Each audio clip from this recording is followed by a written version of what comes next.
രാഹുൽ മാങ്കൂട്ടത്തിൽ MLA-യുടെ നിർണായക സംഭാഷണം പുറത്തുവിട്ട റിപ്പോർട്ട്. യുവതിയെ ഗർഭഛിദ്രത്തിന് നിർബന്ധിക്കുന്ന ഓഡിയോയാണിത്. യുവതി ഗർഭിണിയാണെന്ന് അറിഞ്ഞപ്പോൾ രാഹുൽ മാങ്കൂട്ടത്തിൽ ഒഴിഞ്ഞു മാറാൻ ശ്രമിക്കുന്നത് ഈ ഓഡിയോയിൽ വ്യക്തമാണ്. ഗർഭഛിദ്രത്തിന് യുവതി വഴങ്ങിയുമില്ല. നമുക്ക് ആ ഓഡിയോ ഒന്ന് കേൾക്കാം.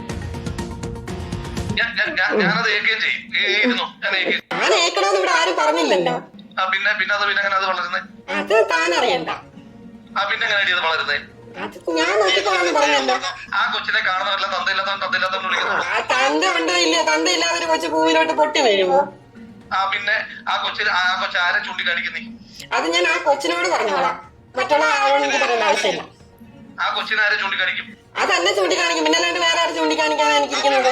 അത്തരം ബുദ്ധിമുട്ടുകളാണ് ഞാൻ പറഞ്ഞോണ്ടിരിക്കുന്നത്. അതെനിക്ക് അതെനിക്ക് ബുദ്ധിമുട്ടാവില്ല. അയ്യോ, അതെങ്ങനെ തന്നെ ബുദ്ധിമുട്ടാക്കുന്നത്? പിന്നെ അല്ലാതെ ബുദ്ധിമുട്ടാകാതിരിക്കാൻ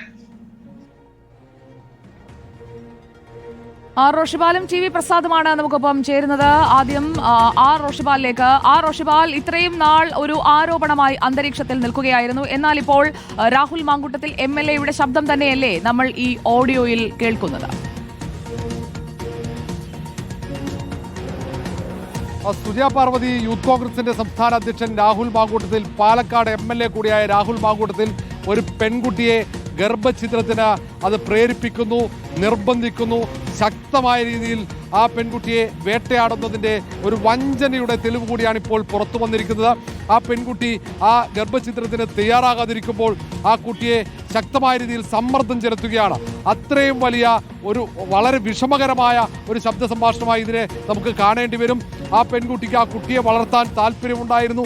എന്നിട്ട് പോലും നിർബന്ധിപ്പിച്ച് 4-ാം മാസത്തിൽ ആ കുട്ടിയുടെ ആരോഗ്യം പോലും അപകടപ്പെടുത്തുന്ന രീതിയിൽ, ഒരുപക്ഷെ അവരുടെ ജീവന് പോലും അപകടപ്പെടുത്തുന്ന രീതിയിലാണ് ഗർഭഛിദ്രത്തിന് പ്രേരിപ്പിക്കുന്നത്, നിർബന്ധിക്കുന്നത്. ഇങ്ങനെ ഒരു വലിയ കുറ്റകൃത്യം യൂത്ത് കോൺഗ്രസിന്റെ സംസ്ഥാന അധ്യക്ഷൻ നടത്തിയെന്നതിന്റെ തെളിവാണ് ഈ ശബ്ദം. ആ പെൺകുട്ടിയും യൂത്ത് കോൺഗ്രസിന്റെ സംസ്ഥാന അധ്യക്ഷൻ രാഹുൽ മാങ്കൂട്ടത്തിലും തമ്മിൽ നടത്തിയ ആ ടെലിഫോൺ സംഭാഷണമാണ്. അതിനു പുറമെ ഇവർ തമ്മിൽ നടത്തിയ വാട്സപ്പ് ചാറ്റുകളുണ്ട്. അങ്ങനെ തുടങ്ങിയ രാഹുലിനെ കുരുക്കുന്ന നിരവധി തെളിവുകളാണ്.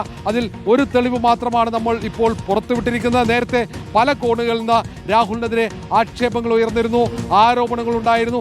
എല്ലാ ആരോപണങ്ങൾക്കിടയിൽ അതിനേക്കാൾ ഏറ്റവും ഗൗരവമായ തെളിവാണ് ഇപ്പോൾ പുറത്തു വന്നിരിക്കുന്നത്.